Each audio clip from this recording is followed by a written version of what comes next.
So, Dampa-style cooking is all about the seafood, no? So, you get really fresh seafood from the market.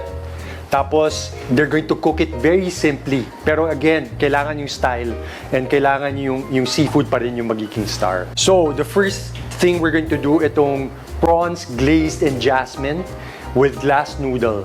So, this is parang Chinese, but very familiar flavors. It's sweet, it's salty, tas may parang jasmine tea flavor. So very subtle, very nice. But the prawns are gonna be crispy and it's gonna be coated in a nice savory sauce. Tapos we're going to do a Cantonese style steamed fish. Diba palagi yan sa Laureate?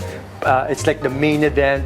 You bring it out, everyone's like, oh, it's time for a feast. So that's the epitome of Dampa-style cooking, no? Super simple, but there are few tips to make sure the fish is perfectly cooked and seasoned.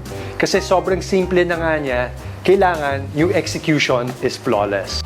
And then, we're going to make Lamandaga Chowder.